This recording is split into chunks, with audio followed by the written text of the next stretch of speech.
és conosco, Senhor, exultemos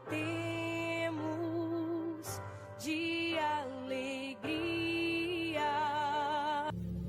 Quantos relacionamentos precisam ser rasgados para que depois eles sejam costurados do jeito certo?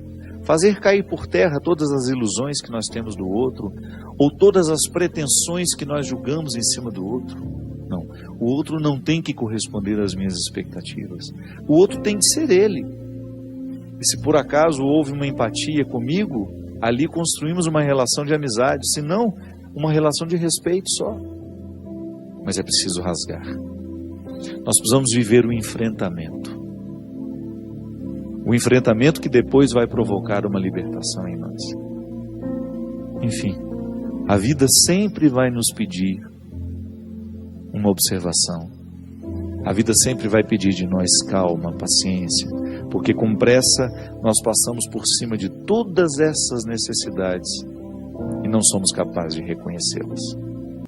Tudo tem seu tempo, há um momento oportuno para cada coisa debaixo do céu.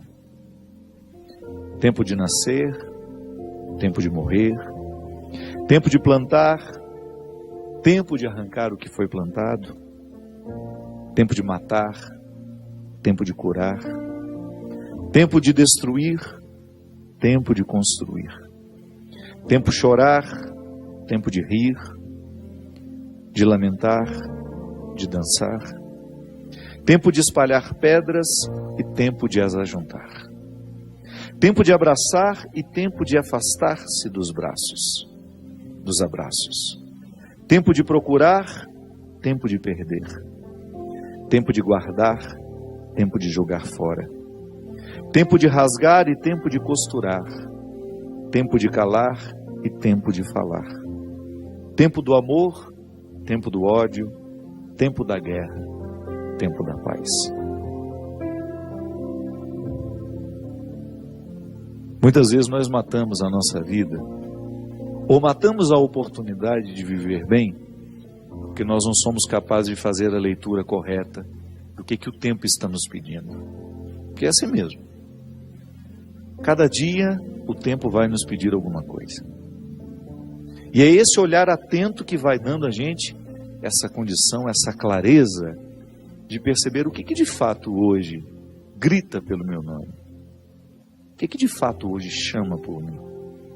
Qual é a realidade hoje que é inadiável? Minha gente, às vezes nós somos tão negligentes na percepção disso, que às vezes nós desperdiçamos um mês, um ano, 10, 20, colocando o nosso empenho numa realidade que nem era para aquele momento. E é por isso que é tão interessante a gente desenvolver a habilidade de dizer não e de dizer sim. Porque essa é uma habilidade que só a maturidade nos traz. Que às vezes, porque somos imaturos, nós não sabemos nem dizer não. Não sabemos olhar as urgências do tempo. Então a gente vive para agradar o outro.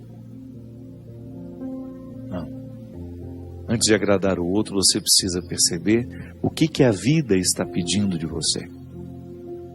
Porque nem sempre aquilo que você pode fazer para agradar o outro, está em consonância com aquilo que a vida está pedindo de você.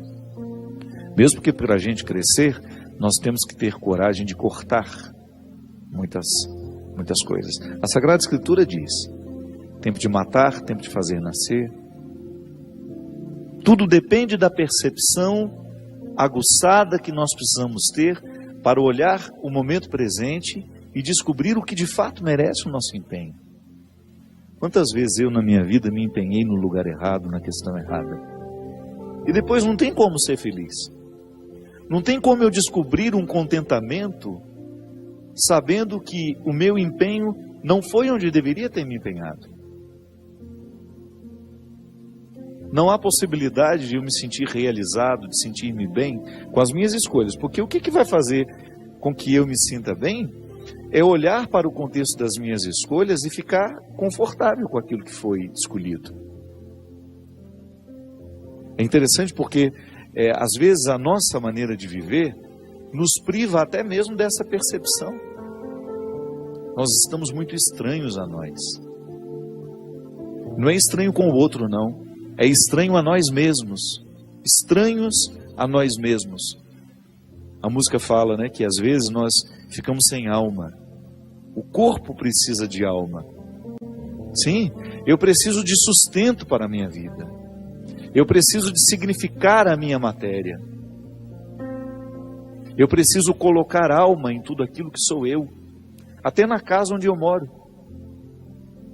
Eu sempre saio de casa, e agora eu fiquei 17 dias fora de casa, porque eu emendei o evento que eu tive em Maringá, depois com a peregrinação, e da peregrinação já fui para o evento de Recife. Fiquei 17 dias sem pisar na minha casa. E a vida tem me ensinado que a casa não é um aglomerado de paredes. A casa é um sentimento que me ocorre. Não é só uma construção material, não. Quando eu entro dentro daquelas paredes que eu construí com o meu trabalho, ali eu identifico a alma que me sustenta. É um sentimento que me ocorre. Nós que voltamos da peregrinação agora, eu tenho certeza que todos experimentamos isso. Quando a gente abre a porta da casa, quando a gente entra, é um sentimento bom que nos ocorre. Isso é alma. É quando a matéria está plena de significados. É quando a gente começa a atribuir um significado que ultrapassa as paredes, os móveis, o telhado ou a laje, o jardim, o portão de entrada. É um sentimento que nos ocorre. E é interessante que a qualidade da nossa vida depende, está intimamente ligada à nossa capacidade de depositar alma nas coisas. Eu não estou falando dessa alma, do significado mais profundo da nossa vida, dessa dimensão espiritual que me conecta com a eternidade. Não. Eu estou falando de tudo aquilo que vive e que faz sentido à matéria. Traz sentido àquilo que é material.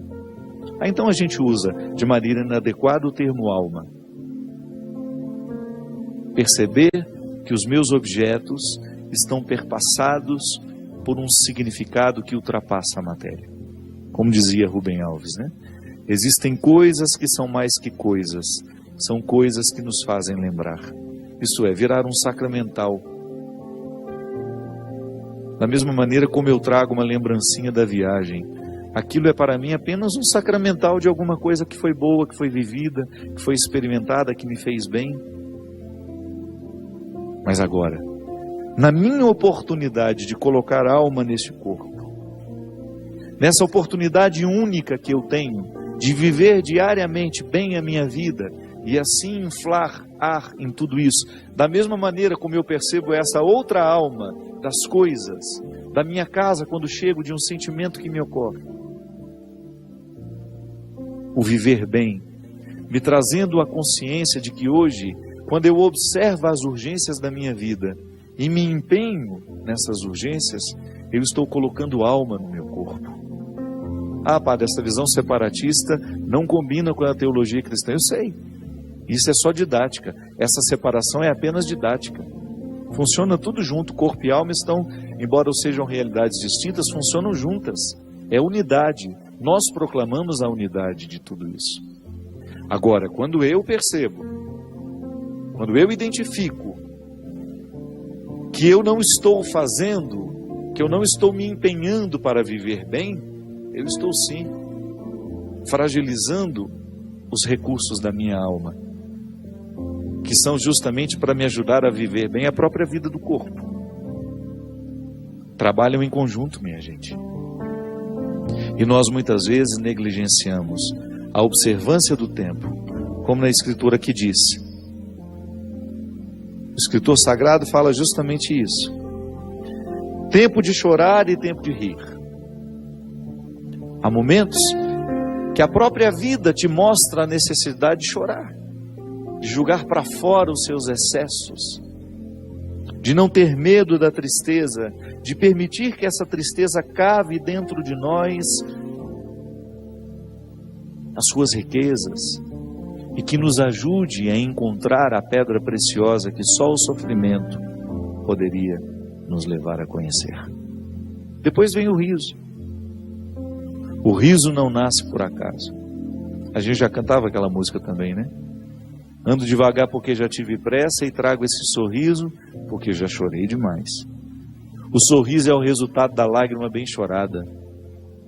O sorriso é o resultado final de um processo de luta que nós estabelecemos, de observar dia a dia qual é o empenho que aquele dia me pede, o que hoje eu preciso fazer para ter o direito do sorriso amanhã. E é bom, você sabe por quê? Porque à medida que nós estamos passando o perrengue, sabendo que ele será construtivo, já nascem pequenos sorrisos ao longo desse processo.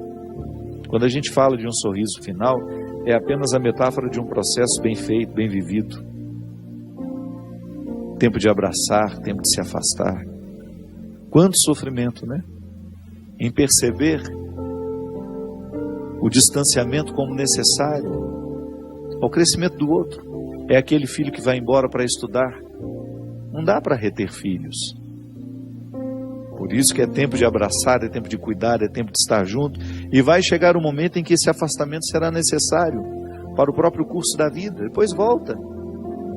Mas num primeiro momento a gente precisa do distanciamento. É a urgência do dia.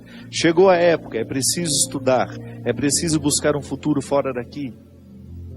Minha gente, quando nós observamos o movimento do tempo e as suas urgências, a gente entra dentro do contexto de uma sabedoria irrenunciável à nossa realização humana.